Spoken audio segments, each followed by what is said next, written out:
The issue of rape and abuse is all too real for women living in conflict zones on the continent. Human rights groups are urging members of the U.S. Congress to address this issue by passing the International Violence Against Women Act. The bill would fund a 5-year program to reduce violence in countries where the problem is most serious. VOA's Elizabeth Lee has more on that. Some of the most innocent and helpless become victims of the most brutal crimes. I feel pain in my heart. I cannot go back because of what they did to me. 3 people raped me in front of my son. Rebels in the Democratic Republic of Congo raped this woman, took her clothes, and burned her house, leaving her homeless and shamed. She's one of hundreds of thousands of women in Congo who have been caught in conflict and sexually assaulted.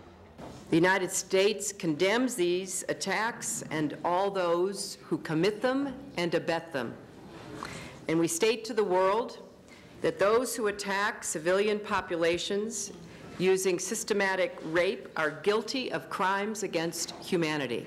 In August, Secretary of State Hillary Clinton pledged more than $17 million to fight sexual violence in Congo. But human rights groups say the United States must do more. Actress and UN Goodwill Ambassador Nicole Kidman told members of Congress that women around the world are victims of rape, human trafficking, and domestic violence. Violence against women is not prosecuted because it is not a top government and urgent social priority. We can change this. Kidman and human rights groups are asking Congress to take up and pass the International Violence Against Women Act. The bill was first introduced in 2007 by then-Senator Joe Biden. It would provide funding to end violence against women and girls in developing countries. Democratic Congressman Bill Delahunt says he and other lawmakers plan on reintroducing the legislation soon. If passed, it would provide funding for assault victims, including health care. The dollars would also provide training for local police in preventing violence against women. Human rights groups would also like the U.S. to partner with grassroots organizations that educate and empower women in developing countries. Sina Van works with victims of abuse in Cambodia. She was sold to a house of prostitution in the capital, Phnom Penh, when she was 13. I was told to find them some money each day. If I didn't do that, I would be electrocuted. She was held captive and tortured for more than 2 years until a human rights group rescued her. She is now helping other victims learn new skills and start a new life. You look at violence against women. Melanie Verveer is an ambassador at large at the U.S. State Department. But it is critical that education and economic viability are absolutely important tools to address this problem. She says violence against women is also an issue of national security. The correlation is clear. Where women are oppressed, governance is weak, and extremism is more likely to take hold. Human rights groups and the women they protect will have to wait and see if there is enough support in Congress to make the bill a reality. Elizabeth Lee, VOA News. The trafficking of humans was also addressed by the United Nations this week at an event organized by the UN's High Commissioner for Human Rights, Navi Pillay. She calls human trafficking an attack on the dignity and integrity of the individual. Trafficking involves practices prohibited in every country, including slavery, debt bondage, forced labor, and sexual exploitation. We fight trafficking because it violates the most fundamental rights we all hold dear. Now, VOA's Margaret Besheer attended Thursday's conference and joins us now with more. Hi, Margaret.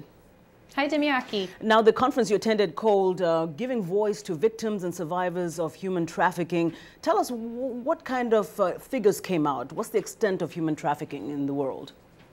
Well, I'd have to say it's 100% if you want figures, because it happens literally in every country in the world. You're not exempt if you live in an industrialized country. You're not exempt if you live in a developing country. It literally happens everywhere.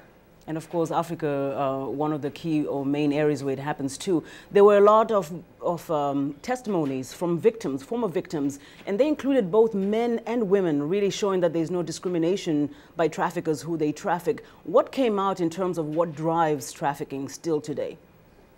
Right, well, it's the demand, and so men and women are both vulnerable. I think oftentimes people think it's just an issue about women and sexual exploitation, but it's really not, because now what's the main driving force? It's poverty, and men and women are both poor, and now you see the economic and financial crisis around the world driving more people into poverty. And so what happens? They try to look for jobs overseas. They try and leave their towns, their villages, their cities, and go other places where they can have a chance to improve their lives. But oftentimes, the people who are trafficking them are people that they know. And I think that's something really important to point out to our viewers, is that if there's someone in your town who tells you, I can get you a job as a maid in another country, I can get you a job as a model, as a worker, be careful, because many times it's people you know who sell you into human trafficking. Which makes it even so much harder to fight, I would imagine. Now, the UN Special Rapporteur on Trafficking is a Nigerian lady by the name of Joy Ngozi Ezelo. She had some recommendations. What can you tell us about what she's referring? That's right. She said the 4 Ps: protect, prosecute, prevent, and promote, which means protect the victims, protect them from the traffickers, prosecute the traffickers when you catch them, prevent trafficking through awareness, and promote international cooperation to stop trafficking. And she also said for the victims, their issues need to be redressed. They need compensation, they need rehabilitation, and most importantly, perhaps reintegration back into their communities and into society at large. Margaret, we only have about 30 seconds left, but one of the witnesses there, or the former trafficking victim, was a lady from Uganda who you described as amazing. Just in a nutshell, she was.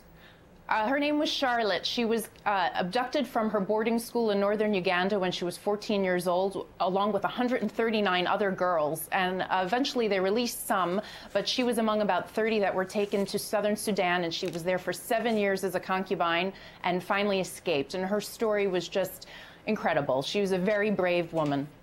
Thank you so much, Margaret Besheer. Appreciate all that information.